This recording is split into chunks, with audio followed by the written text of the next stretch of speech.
Hola y bienvenidos una vez más al Taller del Alfarero, donde estamos estudiando las enseñanzas y vida de Jesús.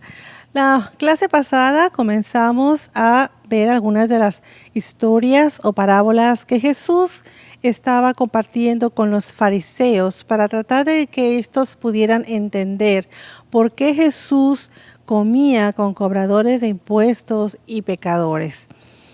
Y estuvimos viendo la parábola de la moneda perdida y la parábola de la oveja perdida. Así que el día de hoy continuaremos con la última parábola que Jesús les compartió, que es la parábola del hijo pródigo. Así que, sin más preámbulos, comencemos.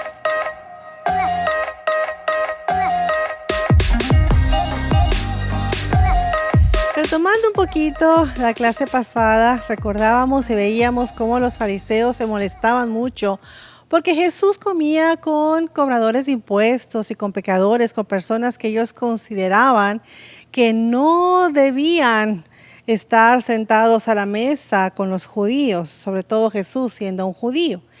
Y Jesús, tratando de que ellos pudieran entender un poquito lo que él estaba tratando de hacer, lo que usted estaba haciendo, les compartió precisamente la historia de la moneda perdida, que fue muy sencilla de entender. Una moneda se pierde y hay que ir a buscarla. Después, como no podían entender muy bien lo que él les estaba tratando de decir, entonces les comparte la parábola o la historia de la oveja perdida, para ver si ahora ellos podían entender un poquito más, pero también no entendían. Ahora, algo interesante que estaba sucediendo es que nosotros sabemos que desde el Antiguo Testamento los fariseos lo conocían muy bien. Dios había dicho y había establecido que aún los gentiles iban a entrar en el reino de Dios, que aún los gentiles iban a ser alcanzados por Dios. Y los fariseos lo sabían. De hecho, si leemos acá en Génesis 18, en el pacto, en la promesa que Dios le hizo a Abraham, en Génesis 12:2, dice: haré de ti una nación grande y te bendeciré y engrandeceré tu nombre y serás bendición. Bendeciré a los que te bendijeren y a los que te maldijeren maldeciré, y serán benditas en ti todas las familias de la tierra. Todas las familias de la tierra. Eso es algo muy interesante porque los fariseos conocían perfectamente este pasaje donde Dios había extendido esa promesa a todas las familias de la tierra. Y no solamente eso, sino en Éxodo encontramos que cuando el pueblo de Israel sale de Egipto, leemos en Éxodo 12:38, donde dice: también subió con ellos grande multitud de toda clase de gentes y ovejas y muchísimo ganado. O sea que no solamente el pueblo judío sale de Egipto, sino que junto con ellos salen también personas de diferentes naciones que vivían en ese lugar. Y Dios no las hizo a un lado, Dios las acepta y Dios también las saca de esclavitud junto con el pueblo judío. Entonces los fariseos sabían, y en otros pasajes que pudiéramos compartir, ellos sabían y conocían que Dios había establecido que en un futuro iban a ser bendecidos también todas las familias de la tierra. Pero se hacían de la vista gorda porque esto a ellos no les gustaba. Por lo tanto, Jesús tenía y tuvo vez tras vez tratando de hacerles entender, tratando de que ese corazón y esa cabeza dura de los fariseos pudiera ser tocada. Y es por eso que comparte historia tras historia. Así es que llegamos aquí a la historia de el hijo pródigo, y aquellos no estaban entendiendo lo que estaba pasando. Y esta historia la encontramos en Lucas capítulo 15, versículo 11. Así que les invito a que leamos juntos y vayamos analizando poco a poco esta parábola para conocer cómo es que Jesús les estaba tratando de hacer ver a ellos lo que él estaba haciendo. Y dice el versículo 11, un hombre tenía 2 hijos. Paremos ahí. Notemos que la historia comienza mencionando que este hombre tenía 2 hijos. Normalmente cuando hablamos de la parábola del hijo pródigo solamente nos enfocamos en que había un hijo y un padre. Mas sin embargo esta parábola no habla de un hijo, habla de 2. Este hombre tenía 2 hijos, así que hoy vamos a analizarla de un poquito diferente. ¿Okay? Y si seguimos leyendo nos dice, el hijo menor le dijo al padre, quiero la parte de mi herencia ahora, antes de que mueras. Paremos ahí. Esto es algo bien grave, bien tremendo. Fíjense bien, normalmente las herencias se dan a los hijos cuando el padre fallece. Cuando el padre muere es cuando ellos pueden tomar la herencia. Pero en este caso, el padre estaba vivo, el padre estaba bien, no se nos dice que el padre haya estado enfermo, a punto de morir, sino que de buenas a primeras viene el hijo y le dice al padre, quiero la parte de mi herencia ahora, antes de que mueras. Oh, wow. Eso ya ahí. El que Jesús haya dicho eso a los fariseos probablemente se les subió la sangre hasta la coronilla. Porque pensar que un hijo estuviera pidiéndole a su padre la herencia antes de que éste muriera, era como pensar que para el hijo ese padre ya estaba muerto. Es como pensar que el hijo quería matar ya al padre. Es una falta de respeto tremenda. Es algo inconcebible dentro de la mente del pueblo. Y más sin embargo, así es como comienza Jesús esta historia. El hijo menor le dice al padre, quiero la parte de mi herencia antes de que mueras. O sea, no me importa tu vida. Para mí estás muerto. Yo quiero que me des lo que a mí me pertenece. Y ahí podemos darnos cuenta entonces que la relación que había entre este hijo y este padre no era una relación buena. Porque qué hijo que ama a su padre, que tenga una buena relación, va a querer que el padre ya esté muerto, va a querer esa herencia. Eso era inconcebible. Entonces vemos aquí que al decir esto, el hijo y el padre nos damos cuenta que esa relación no estaba bien. Es una relación que estaba dañada. Seguimos leyendo. Entonces el padre accedió a dividir sus bienes entre sus 2 hijos. Fíjense bien que el único que pidió la herencia fue el hijo joven. El otro mayor no la pidió. Mas sin embargo el padre accede a dividir sus bienes entre sus 2 hijos. Imagínate qué dolor de ese padre que él amando a sus hijos, porque el padre ama a sus hijos, y el más joven le está diciendo, no me interesas, quiero mi dinero, quiero lo que me pertenece, quiero irme de tu lado. Y el padre con todos los 2 de su corazón, no solamente le da a él su parte, pero también le da al otro. El otro ni siquiera se la pidió, pero claro que la tomó, porque no nos dice la palabra que él no la tomó. El mayor no dijo, no, padre amado mío, yo no la necesito, yo te quiero. No, no leímos eso. Leemos que el padre accede a dividir sus bienes entre sus hijos, entre sus 2 hijos. ¿Ok? Y entonces, seguimos leyendo en el versículo 13, nos dice, pocos días después, el hijo menor empacó sus pertenencias y se mudó a una tierra distante, donde derrochó todo su dinero en una vida desenfrenada.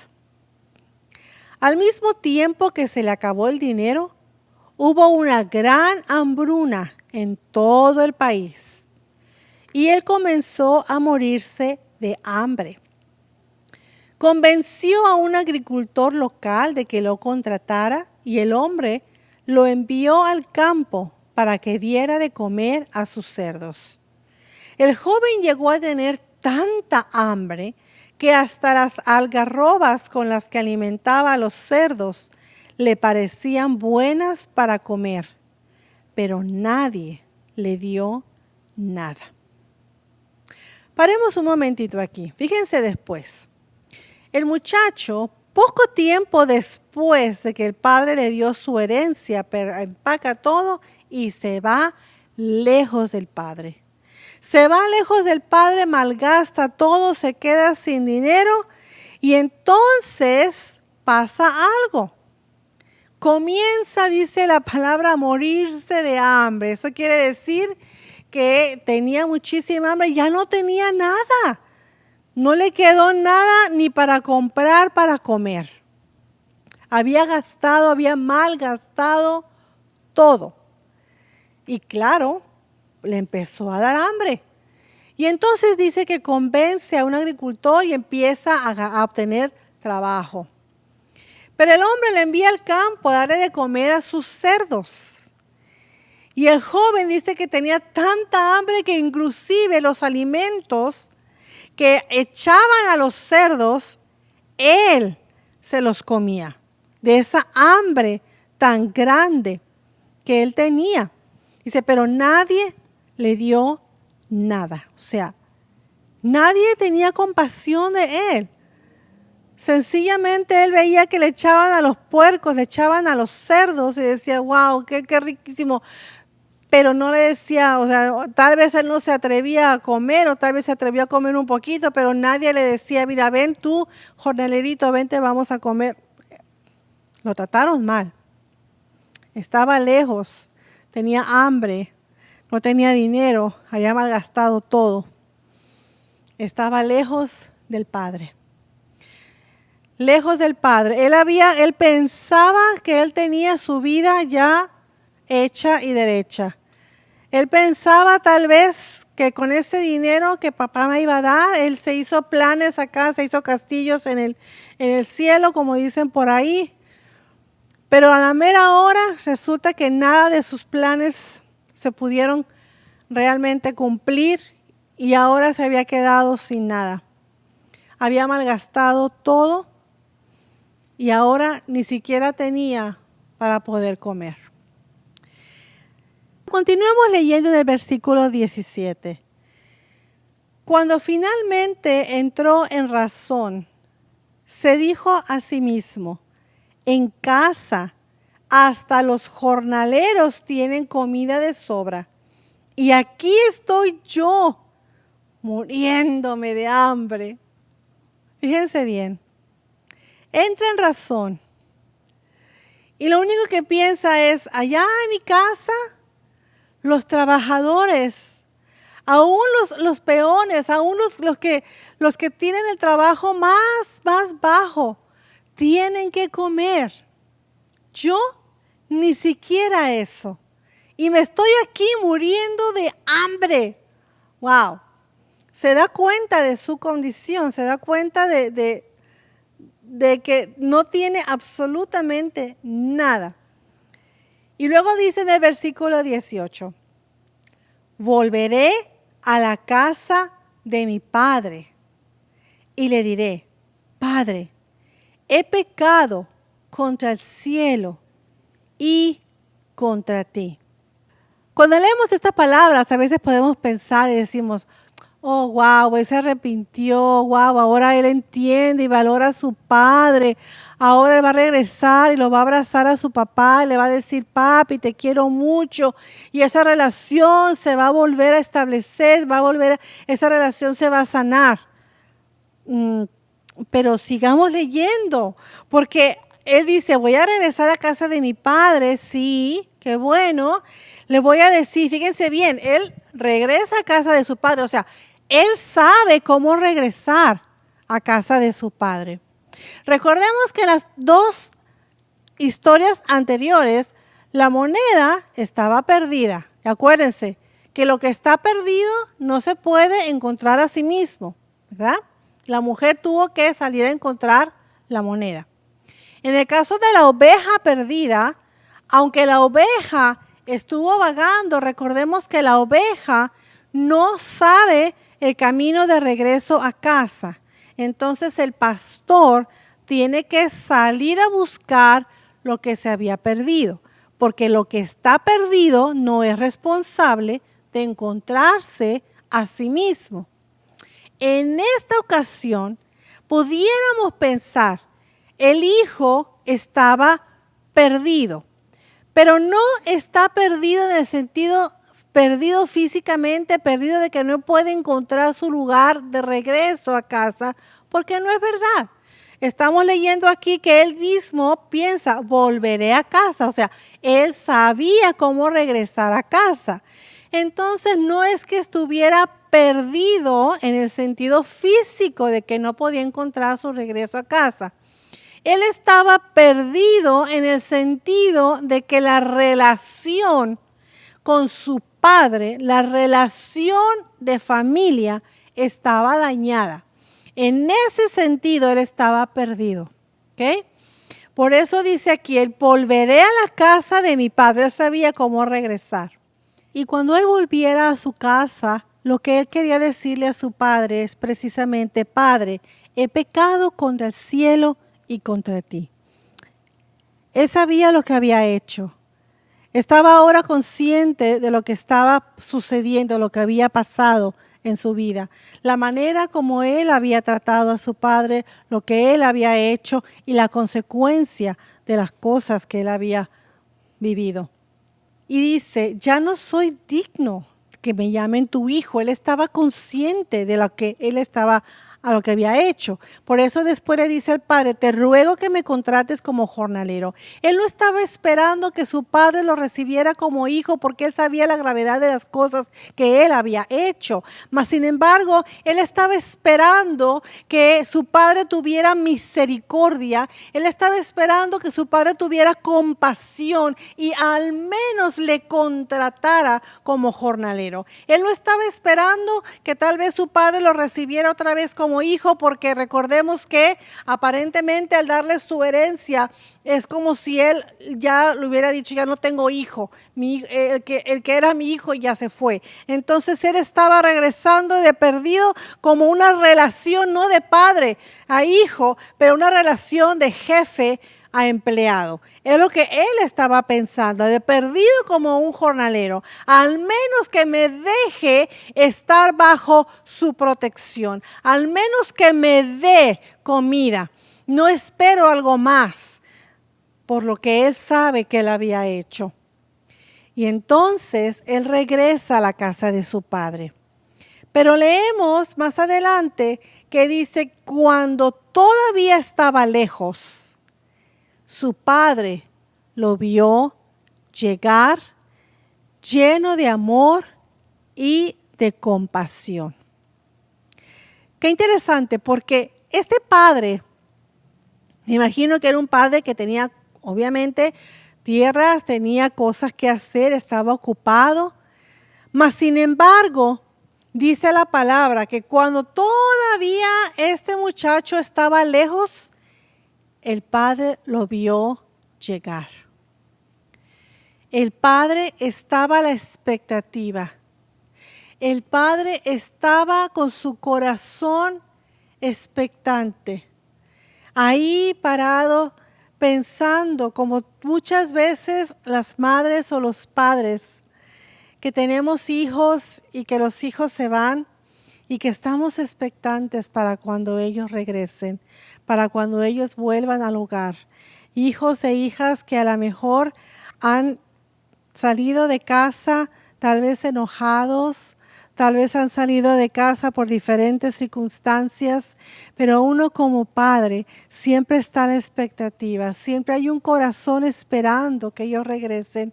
Y de la misma manera el corazón de este padre era un corazón que a pesar de lo que este hijo le había hecho, que a pesar de la situación tan grave que este joven había causado, él estaba ahí esperando que él regresara.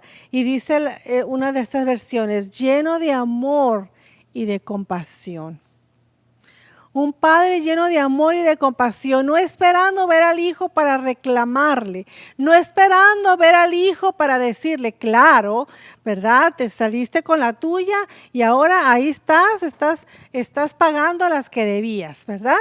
Ahora a ver cómo le hace, ráscate con tus uñas, decimos por ahí, ¿verdad? No, este padre estaba ahí con compasión, con amor, esperando el regreso de su hijo. Y dice no solamente eso, sino que dice la palabra que él corrió hacia su hijo. Él corre hacia el hijo. No es el hijo el que corre al padre, es el padre el que corre al hijo. Es el padre el que viene y se acerca. Es el padre que toma la iniciativa de venir corriendo hacia su hijo. Y no solamente eso, lo abrazó y lo besó. Wow. Imagínense esa escena. Este joven sabiendo lo que había hecho, este joven sintiéndose solo, este joven sintiéndose que no tenía ya futuro, que no tenía ya más que hacer, que no había nada ni nadie que pudiera ayudarle. Él venía no con expectativas altas, él venía tal vez esperando que su padre lo fuera a rechazar, tal vez esperando una palabra agria, una palabra tosca, una palabra dura de parte de su padre, y claro, con justa razón, pero no se esperaba lo que este padre hizo. Él no se esperaba que este padre corriera a su encuentro, pero para abrazarlo y para besarlo. El abrazo y ese beso significaban una bendición tan grande, porque este joven se sentía solo, se sentía hambriento, se sentía desprotegido, se sentía solo. Y cuando este padre llega y lo abraza y lo besa, las cosas cambian. En ese momento es cuando esa relación es restablecida. Y entonces leemos en el 21, su hijo le dijo, Padre, he pecado contra el cielo y contra ti. Ya no soy digno de que me llamen tu hijo. Qué tremendo. Pero fíjense una cosa. Pudiéramos pensar aquí que el joven regresa por el padre. No fue así. Recordemos que anteriormente él, cuando volvió en sí y se dio cuenta de lo que había hecho, pero él regresa a su casa porque él tenía hambre. Él no regresó a casa porque amaba a su padre. Él no regresó a casa realmente porque él tenía ese remordimiento para con su padre. Primero que nada, él volvió en sí y empezó a pensar en los jornaleros de casa de su padre, pero porque él tenía hambre. Porque él tenía hambre, porque él tenía una necesidad, no tanto porque él amaba a su padre, sino porque él tenía hambre. Y eso lo llevó a tratar de regresar a casa de su padre y pensar en tratar de trabajar con él, no como su hijo, pero como un jornalero. Mas, sin embargo, el padre no pensaba de la misma manera.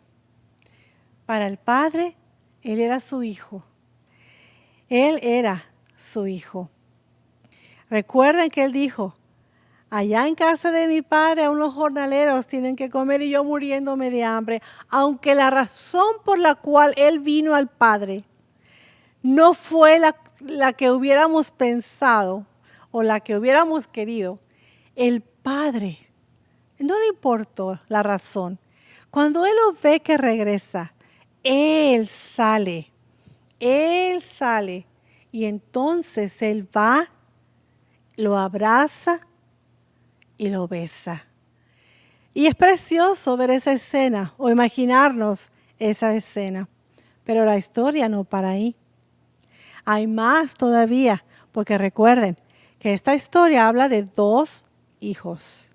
Y ahorita estamos viendo solamente el regreso de uno, pero nos falta ver qué es lo que sucede y qué es lo que pasa y cuál es la moraleja de esta historia para con los fariseos. Pero eso lo vamos a ver y lo vamos a concluir la próxima vez que nos veamos. Así que recuerden, estemos meditando en estas parábolas y estemos también meditando qué es lo que Jesús les estaba queriendo decir a los fariseos y qué es lo que nos está tratando también de decir a cada uno de nosotros. Amén. Así que aquí les espero la próxima semana para terminar con la conclusión de esta historia. Amén. Dios me los bendiga. Gracias.